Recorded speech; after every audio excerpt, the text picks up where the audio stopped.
मैं हूँ हिना आदिल। अपना पसंदीदा शो देखने के लिए हमारा YouTube चैनल सब्सक्राइब कीजिए और बर वक्त मालूमात के लिए बेल आइकॉन प्रेस कीजिए।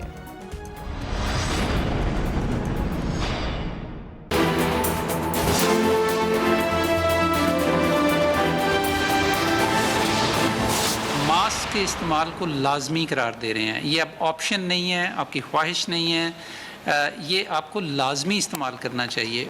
जहाँ भी आप समझें कि सोशल डिस्टेंस मुनासिब नहीं है या पुरहुजूम जगह है, वहाँ पे आपको मास्क पहनना लाजमी है।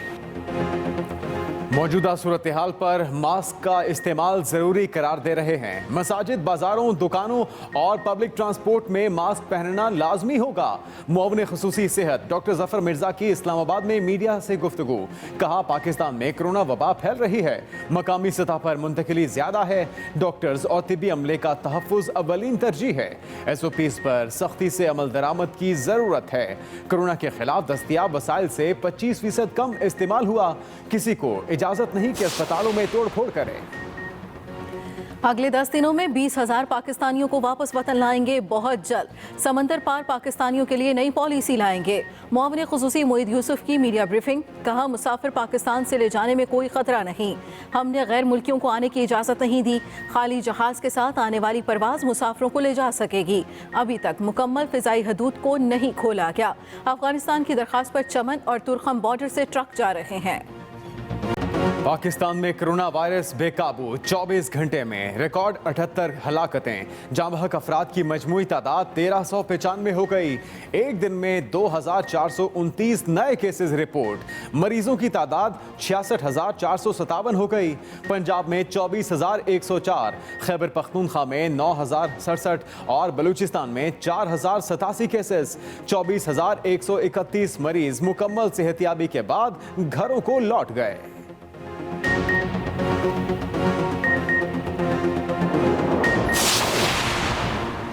कोरोना ने 24 घंटों के दौरान सिंध में मजीद 38 जानें ले लीं। सूबे में जाँ बहक अफराद की तादाद 465 हो गई। वज़ीर आला सिंध कहते हैं, मजीद 310 मरीजों की हालत तशवीशनाक है। वबा से अमवात बढ़ने पर दिल अफसरदा है। वज़ीर आला मुराद अली शाह ने 1247 नए केसेस के बाद मरीजों की तादाद 27,307 होने की तस्दीक भी कर दी।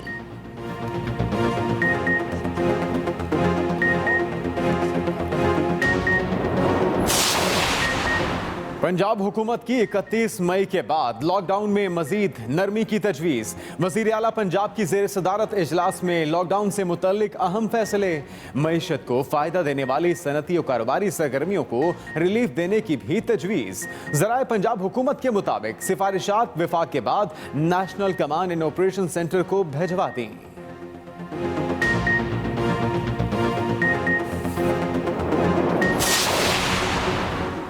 हुकूमती नासमझी और गैर दानिशमंदी से कोरोना वबा तेजी से फैल रही है। अपोजिशन लीडर शहबाज शरीफ की एक बार फिर हुकूमत पर तनकीद। मुश्तरका मफादात कौंसिल का फौरी इजलास बुलाने का मुतालबा। कहा, विफाक और सूबे हालात का सरेनौ जायजा लेकर इक़दाम करें। मजीद बोले, टिड्डी दल को ढोल से भगाने और कोरोना के फैलाव और अमवात पर खामोशी की हुकूमती पॉलिसी नाकाम हो चुकी है।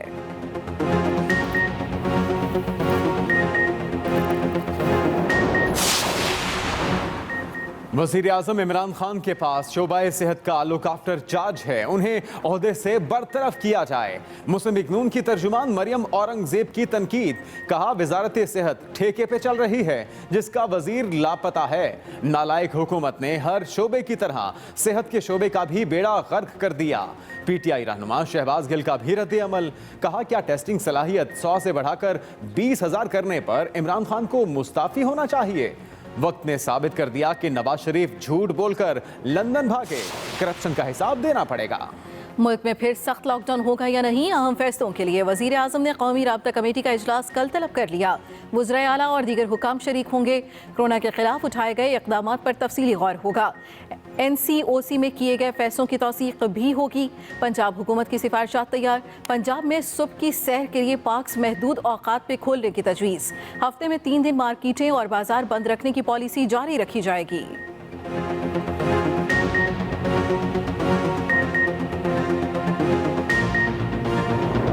तमाम लोग एटमी धमाके के मुखालिफ थे।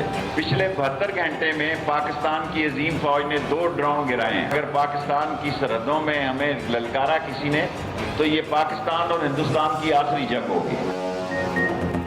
एटमी धमाका राजा जफर हक, गोहर अयूब और मैंने कराया। नवाज शरीफ समेत पूरी काबीना एटमी धमाका करने के खिलाफ थी। वफाकी वजीर रेलवे शेख रशीद ने नया पेंडोरा बॉक्स खोल दिया।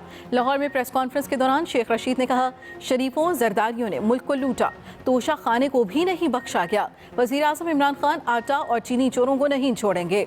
अगले 90 दिन मुल्क की सियासत के लिए अहम है। बजट भी पेश होना है। अगर जंग हुई तो ये पाकिस्तान और भारत के दरमियान आखिरी जंग होगी।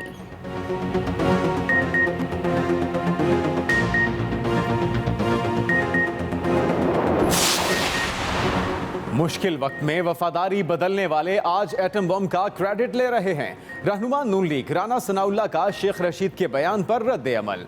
कहा, शेख रशीद ने एतराफ किया कि एटमी धमाकों के वक्त वो मुल्क से चले गए थे। इमरान खान और शेख रशीद की मुश्तरक निशानी यू टर्न है।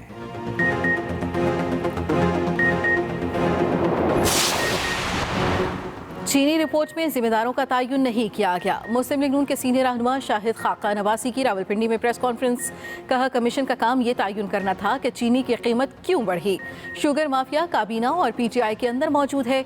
जब से कमीशन बना है, चीनी की कीमत में 20% इजाफा हुआ।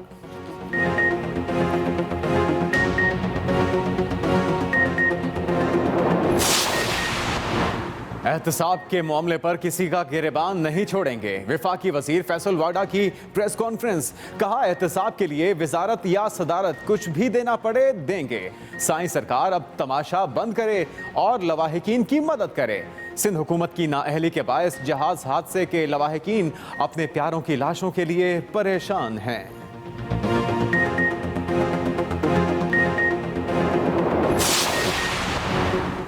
हुकूमत ने गंदम खरीदारी में सालों का रिकॉर्ड तोड़ दिया। वज़ीर आला पंजाब उस्मान बुज़दार की वफाकी वज़ीर शेख रशीद से मुलाकात के दौरान गुफ्तगू। कहा, पंजाब में मामलात कंट्रोल हैं, सब अपना अपना काम कर रहे हैं। कोरोना से निपटने के लिए हर मुमकिन इक़दाम कर रहे हैं। वज़ीर आला पंजाब से सूबाई वज़ीर क़ानून राजा बिशारत की भी मुलाकात। उस्मान बुज़दार ने कहा, पंजाब पहला सूबा है जिसने इम्तना वबा ऑर्डिनेंस का इजरा किया। टिड्डी दल पर मौसर कंट्रोल के लिए अमली इक़दाम किए गए हैं।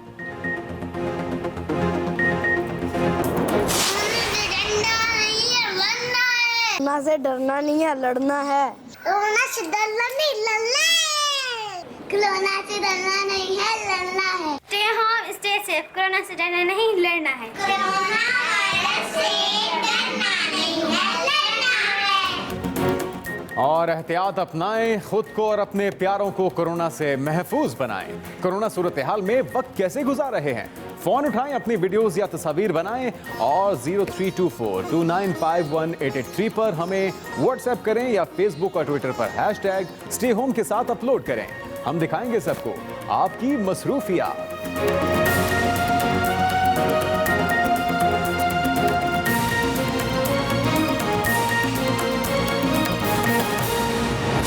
गोश्त गुजार कर देता हूं, लेकिन अगर इसके बाद भी वो बाज नहीं आते तो इसका मतलब है कि वो फिर वाकईतन झूठ बोल रहे हैं और बार बार झूठ बोलते हैं। रिपोर्ट आपके सामने है, रिपोर्ट हर कोई पढ़ सकता है, उसके अंदर चीज़ें वाज़ेह लिखी हुई हैं। तो आज शाहिद खाकान अब्बासी साहब ने जो अपनी एक प्रेस कॉन्फ्रेंस की शुगर कमीशन की रिपोर्ट को लेके, तो जो एक यूजुअल प्रैक्टिस होती है कि सबसे पहले तो कह दो जी कि कमीशन ही ठीक नहीं है जी, कमीशन ये बनते हैं लोगों को सफाई करने के लिए। ज़रूर ऐसे कमीशन बनते थे आपके दौर में। इस कमीशन की रिपोर्ट को लेके मेरिट के ऊपर कोई भी आप बात करना चाहें तो इसके अंदर तमाम चीज़ें जिस तरह से सामने आई हैं, इससे पहले कभी इसकी मिसाल नहीं मिलती। लेकिन जो बातें शाहिद खाकान अब्बासी साहब ने की हैं, और मैं भी आपके सामने साबित करूंगा कि किस तरह से वो झूठ बोलते हैं और तवातर से झूठ बोल रहे हैं इस मामले को लेके। पहले उन्होंने कहा जी कि कमीशन को तो सिर्फ ये मुकर्रर करना था कि कीमतें क्यों बढ़ी। मेरे भाई, कमीशन के 12-13 TORs थे, हर एक TOR का उन्होंने जवाब देना था, जिसमें से एक TOR था कि कीमतें क्यों बढ़ी, और साथ उन्होंने ये फरमाया कि जी कीमतें बढ़ने की वजह एक्सपोर्ट की इजाज़त देना थी। अब ये वो बात है जिसके ऊपर मैं उनको एलानिया तौर पे कह रहा हूँ कि वो झूठ बोल रहे हैं, क्योंकि अगर उन्होंने ये कमीशन की रिपोर्ट पढ़ी होती और अगर पढ़ने के बावजूद वो ऐसी बात कर रहे हैं और वो लोगों को गुमराह कर रहे हैं तो वो ऐसी बात ना करते। इस कमीशन के पैरा नंबर 231 में, जो कि सफ़ा नंबर 71 पे है, उसके अंदर वाज़े तौर पे लिखा हुआ है कि जिस वक़्त एक्सपोर्ट की इजाज़त 2018-19 में दी गई, मुल्क में वाफिर चीनी मौजूद थी और वो सरप्लस स्टॉक था जिसको एक्सपोर्ट करने की इजाज़त दी गई। The Commission is of the view that it is correct that the country was in need of foreign exchange, यानी कि ज़र मुबादला के लिए एक्सपोर्ट करनी थी, इसके लिए इजाज़त दी गई। And there were prima facie sufficient stocks of sugar available for export, यानी कि एक्सपोर्ट के लिए वाफर आपके पास मुल्क में स्टॉक्स मौजूद थे। तो ये कहना कि जी वज़ीर आज़म से ये सवाल नहीं किया गया, ये सरासर गलत बात है, बेबुनियाद बात है। कमीशन ये कह रहा है कि मुल्क में वाफर चीनी मौजूद थी और कीमतें बढ़ने की वजह, कमीशन ही की ये रिपोर्ट कह रही है, कीमतें बढ़ने की वजह मार्केट मैनिपुलेशन, सट्टा और सट्टे वालों का मेल जोल शुगर मिल्स के साथ मिल के इस चीज़ को और एक्सपोर्ट की इजाज़त को बुनियाद बना के मार्केट मैनिपुलेट करना, ये हैं वो कमीशन के इसके अंदर दी हुई चीज़ें जिनकी वजह से प्राइस हाइक हुई। अब दूसरी बात, अगर आप खुद एहतसाबी की बात करें तो ऐसा कौन सा कमीशन पहले बना है जहाँ पे आपके वज़रा और वज़रा आला उस कमीशन के सामने पेश होते हैं? कमीशन ने 2 दफ़ा चिट्ठी लिख के सिंध के वज़ीर आला को बनाया, वो तो पेश नहीं हुए। पंजाब के वज़ीर आला को बुलाया गया, वो पेश हो गए। उसके अलावा असद उमर जो उस वक़्त ECC के सरबराह थे, वो पेश हुए और उन्होंने पेश होके इस चीज़ की पूरी क्लैरिफिकेशन की वहाँ पे कि ये जो स्टॉक्स जो एक्सपोर्ट करने की बात थी वो एक स्टॉक्स की बेस के ऊपर थी। लेकिन जो चीज़ शाहिद खाकान अब्बासी साहब कौम को नहीं बताते, वो इस कमीशन की रिपोर्ट के TORs के मुताबिक शाहिद खाकान अब्बासी साहब का ये चार्जशीट है। ये कमीशन उनको चार्जशीट किया गया है क्योंकि जो एक्सपोर्ट की हमारी हालिया तारीख की सबसे बड़ी सब्सिडी, इमरान खान साहब को आप कहते हैं कि आपने एक्सपोर्ट की इजाज़त दी। इमरान खान साहब ने किसी भी सब्सिडी की इजाज़त नहीं दी, सिर्फ एक्सपोर्ट की इजाज़त दी, वो भी ECC ने दी, इकनॉमिक कोऑर्डिनेशन कमेटी ने। और उसमें कमीशन का ये नतीजा आया है कि उस वक्त मुल्क में वाफर चीनी थी और जितनी एक्सपोर्ट की इजाज़त दी उसमें कोई गलती नहीं थी। लेकिन शाहिद खाकान अब्बासी साहब के फैसलों के ऊपर जो वो चीज़ें करते हैं वो चार्जशीट है, उसका हवाला मैं यहाँ दोबारा देना चाहूँगा क्योंकि ये जो चार्जशीट है शाहिद खाकान अब्बासी साहब के ऊपर, इसका जवाब बहरहाल उन्हें देना पड़ेगा और अपनी अगली प्रेस कॉन्फ्रेंस में वो इस सवालों के जवाब उनको देने पड़ेंगे। सफ़ा नंबर 62 कमीशन में 196 नंबर पैरा से लेके 201 नंबर पैरा तक शाहिद खाकान अब्बासी साहब के करतूतों का भरपूर जिक्र है। 2017-18 के अंदर जो चीज़ बहुत ज़्यादा समझने की ज़रूरत है कि आपके मुल्क में वाफिर मिकदार में गन्ने की पैदावार हुई थी और हमारे पास 2.5 से 3 मिलियन मैट्रिक टन का इजाफी स्टॉक मौजूद था और जिस वक्त स्टॉक क्रशिंग, आप सब लोग इस बात। मैं हूँ हिना आदिल। अपना पसंदीदा शो देखने के लिए हमारा YouTube चैनल सब्सक्राइब कीजिए और बर वक्त मालूमात के लिए बेल आइकॉन प्रेस कीजिए।